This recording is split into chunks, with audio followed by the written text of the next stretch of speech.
Hello dear friends, pathfinder रे and wave optics chapter का एक बहुत ही शानदार अनयूजुअल क्वेश्चन आपकी स्क्रीन के सामने है। क्वेश्चन चैलेंज योर अंडरस्टैंडिंग का क्वेश्चन नंबर 2 है। तो इस क्वेश्चन में बोला जाता है, laser beam propagates through a spherically symmetric medium surrounding a metal sphere of radius r. Refractive index of the medium varies with distance small r from center O of sphere according to law mu r is proportional to r. Here capital R is much smaller than r, but obviously less than infinity. The laser beam makes an angle theta is equal to 30 degree with a radial line at point P, which is at r naught is equal to 50 root 2 centimeter away from O. What minimum distance from surface of the sphere can the beam reach? तो ये एक unusual question है। इस question में एक spherically symmetric medium है। Refractive index एक fix point ओ से डिस्टेंस आर के हिसाब से वेरी कर रहा है, और इस क्वेश्चन में दिया हुआ है कि refractive index is directly proportional to distance r. और अगर directly proportional to distance r है तो इसका मतलब कि हम म्यू को कुछ के आर टाइप का लिख सकते हैं। तो r बराबर 0 होगा तो म्यू 0 हो जाएगा, विच इज नॉट पॉसिबल। इसलिए इस धर्म संकट से बचने के लिए उन्होंने एक काम जुगाड़ लगाया कि एक स्फीयर बना दिया जिसकी रेडियस r है, और अब जो रिफ्रैक्टिव इंडेक्स है इस कैपिटल R के बाद दे दिया। तो चलो कम से कम हमारे पास ये सोचने को नहीं रहेगा कि म्यू हमारा लेस देन 1 हो गया। तो अब इस तरह के क्वेश्चन में हमको क्या करना चाहिए? एक तो नॉर्मल अप्रोच होगा जो कि फॉर्मेट प्रिंसिपल लगाएंगे, हम इसका इक्वेशन ऑफ ट्रेजेक्टरी बनाएंगे और फिर उसके हिसाब से सॉल्व करेंगे। That will be very tedious. तो इसका एक अल्टरनेटिव अप्रोच सोचते हैं, और उस रिजल्ट को आप अभी उसको सॉल्व करने के पहले एक रिजल्ट डिराइव करेंगे, और उस रिजल्ट को आगे जरूरत पड़ेगा तो आप एज अ डायरेक्ट फॉर्मूला भी यूज कर सकते हो। तो उस रिजल्ट पे पहुंचने की कोशिश करते हैं। उसके बाद अगर हमारे पास रिजल्ट आ जाएगा then that question just a matter of seconds. So let's see. तो हमारे पास एक ये स्फेरिकल सिमेट्रिक मीडियम है जिसका म्यू जो है वो obviously this mu is some function of r. R क्या है? आर एक फिक्स पॉइंट से दूरी है, तो इसका रिफ्रैक्टिव इंडेक्स आर के साथ वेरी कर रहा है। तो इस रीजन में किसी जगह पर सेंटर से आर दूरी पर मैं इस पे एक नॉर्मल बना लेता हूँ, और कुछ रे एंटर करती है इस पॉइंट पर। कुछ ऐसे कोई लाइट आती है, चूंकि इसका म्यू वेरिएबल है तो ये एक स्ट्रेट लाइन में नहीं चलेगी, और ये ऑब्वियसली अगर ये इस नॉर्मल के अलोंग जाएगी तो फिर स्ट्रेट लाइन में चलेगी, बट नॉर्मल से किसी एंगल पर है तो एक कर्व पाथ में चलेगी, क्योंकि अलग अलग आर पे अलग अलग म्यू अलग है। तो सपोज एक रे आती है और कर्व पाथ में आती है, कुछ इस तरह चली जाती है। तो इसका इस पॉइंट पे जहां पर ये गिर रही है, इस पॉइंट पे मान लेते हैं कि ये जो हमारी लाइट है, ये लाइट इस नॉर्मल से थीटा एंगल पर है। अच्छा, अब क्या काम करते हैं? इस पॉइंट पे लाइट पे मैं टेंजेंट बना देता हूं कुछ इस तरह से। अब मैं यहाँ पर light is made of photon. Photon के पास पार्टिकल कैरेक्टर होता है। Particle character in the sense कि एक दो फोटोन एक जगह पे नहीं रह सकते हैं। Photon has a momentum. तो ये लाइट जिस फोटोन से बना हुआ है, उस फोटोन का इस पॉइंट पे अगर मैं मोमेंटम दिखाऊं तो ये मोमेंटम वेक्टर कुछ ऐसा होगा। तो मोमेंटम बीइंग वेक्टर, इसके मैं दो कंपोनेंट कर सकता हूं इस मोमेंटम का। तो एक कंपोनेंट नॉर्मल के अलोंग कर दिया और एक कंपोनेंट नॉर्मल के परपेंडिकुलर कर दिया। अब इस पॉइंट से जैसे ही रे थोड़ी सी आगे जाएगी, आर चेंज हो जाएगा तो इसका म्यू चेंज हो जाएगा, और म्यू चेंज होगा तो स्पीड चेंज हो जाएगी। तो अब यहां से निकलने के जस्ट बाद मैं अगर सोचूं कि अब आगे क्या मोमेंटम्स होंगे इस फोटोन के, तो हमको ये समझना चाहिए कि मोमेंटम का मतलब मास इनटू वेलोसिटी।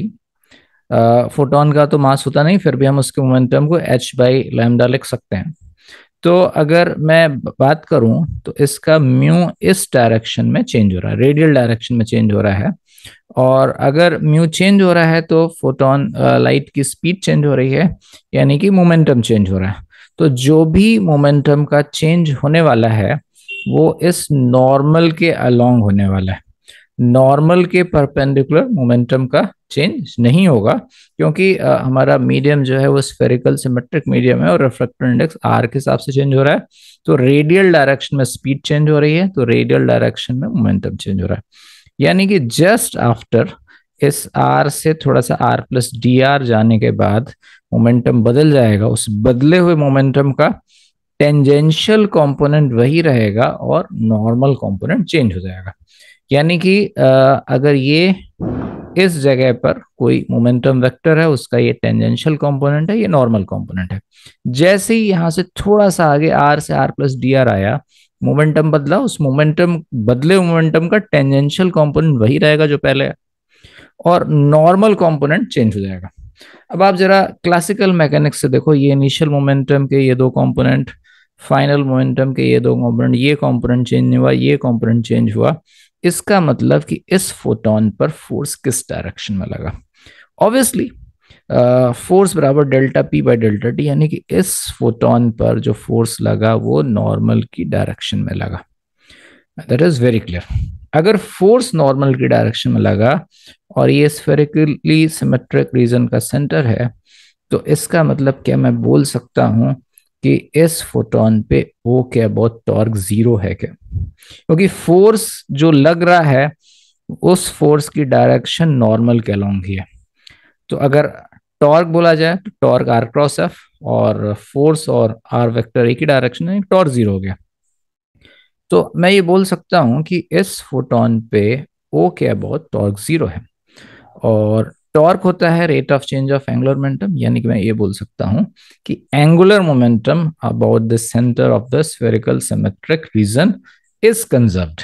अब ये हमारा काम हो गया। अब मैं यहां सोच सकता हूं कि ये हमारे पास फोटोन है, इस फोटोन का मोमेंटम है p, इस मोमेंटम का ये कंपोनेंट हो गया p साइन थीटा, ये कंपोनेंट हो गया p कॉस थीटा, और सेंटर से दूरी है r।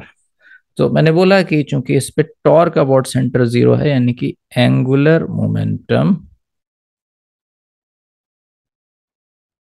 About o is conserved. Conserve mean constant. और अगर एंगुलर मोमेंटम की बात करें तो p कॉस थीटा का o के अबाउट एंगुलर मोमेंटम जीरो होगा। तो जो भी एंगुलर मोमेंटम हमको मिलने वाला है वो मिलने वाला है p sine theta into r, and this is a constant। अब ये है फोटोन, फोटोन के momentum, photon being photon light की पार्टिकल प्रॉपर्टी, और लाइट का खुद का वेवलेंथ लैम्डा है।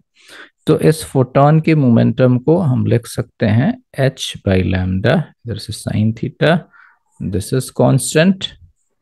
और लैम्डा अलग अलग पॉइंट पे अलग अलग रिफ्रैक्टिव इंडेक्स है, और अलग अलग रिफ्रैक्टिव इंडेक्स का वेवलेंथ अलग अलग होता है। और हमको पता है कि फ्री स्पेस का वेवलेंथ अगर लैम्डा नॉट है, और किसी जगह पे जहां पर वेवलेंथ लैम्डा है, और किसी जगह पे जहां वेवलेंथ लैम्डा और रिफ्रैक्टिव इंडेक्स म्यू है, तो this relation between lambda naught and mu is lambda naught is equal to lambda mu. आप इसको v is equal to f lambda से भी निकाल सकते हो, जो कि फ्रिक्वेंसी सेम होती है।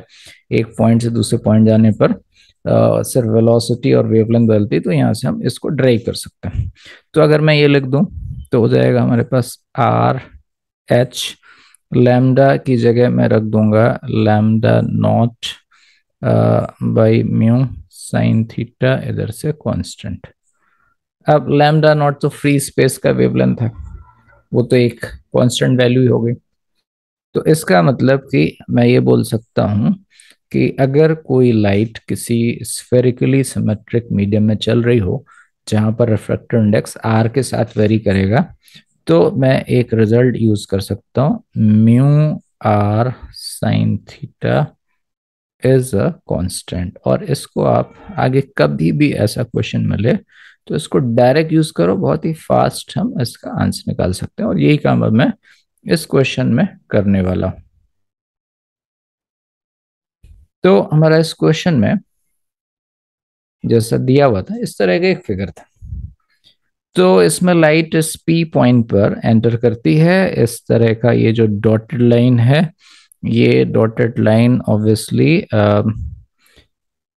इस पॉइंट पर जो भी आप एक स्फेयर बनाओगे उसका एक नॉर्मल होगा, क्योंकि उसके सेंटर से गुजर रहा है। और बोला जा रहा है कि ये कितनी मिनिमम डिस्टेंस से गुजर जाएगा। तो इसको थोड़ा सा आगे बढ़ाते हैं। इस बात को थोड़ा सा आगे यूं बढ़ाते जाओ, बढ़ाते जाओ, बढ़ाते जाओ, बढ़ाते जाओ। और अब मैं अगर इस पर कुछ ऐसे अलग अलग पॉइंट पे मान लो कहीं नॉर्मल बनाऊं, और मैं बोलूं कि ये जो लाइट है जा रही है वो यहाँ पर शॉर्टेस्ट डिस्टेंस से गुजर गई।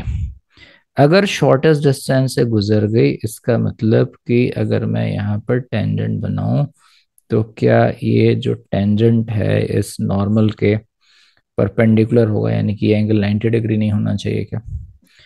और इस डिस्टेंस को ये जो यहाँ से यहाँ तक इसको मैं क्यू बोल देता हूँ, ओ क्यू डिस्टेंस को स्मॉल आर बोल देता है। और इस जगह पर रिफ्रैक्टिव इंडेक्स है पी पॉइंट पे है से म्यू ओ, और क्यू पॉइंट पर है म्यू। तो जैसा अभी मैंने यहाँ रिजल्ट डिराइव किया था, mu into r into sine theta is a constant in a spherical symmetric medium.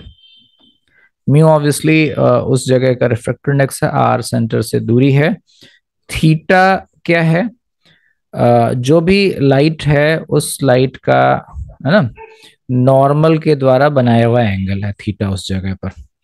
तो यहाँ देखो ये लाइट ऐसी जा रही है और ये डॉटेड लाइन नॉर्मल है, तो यहाँ का एंगल थीटा है, और यहाँ का जो एंगल है वो 90 डिग्री हो गया है। तो सिंपल काम करना है हमको, mu into r into sine theta को कांस्टेंट कर देना है। तो इस पी पॉइंट पे mu is mu o, r is r o, sine theta is sine theta, and Q point पे mu is mu, r is r, and theta is 90, that is sin 90। Question में दिया हुआ है कि mu is proportional to r, mu is proportional to r, यानी कि mu को मैं कुछ के आर टाइप का लिख सकता हूं। तो ये म्यू नॉट जो है उसको मैं लिख दूंगा के आर नॉट, इधर से आर नॉट साइन थीटा, और इस म्यू को लिख दूंगा k into r and sin 90 is 1, k and k gets cancelled, so here r is equal to how much, r naught square root of sin theta। और ये r तो o से दूरी, एक्चुअल में जो हमको जो डिस्टेंस निकालनी है वो स्फीयर से डिस्टेंस निकालनी है। तो स्फीयर से जो डिस्टेंस होगी, सपोज ये हमारी रिक्वायर्ड डिस्टेंस है जिसको मैं r डैश बोल देता हूँ, तो r डैश की वैल्यू हो गई, so now r dash is equal to r minus capital R. So that is r naught square root of sin theta minus r, and that is my answer. Thank you.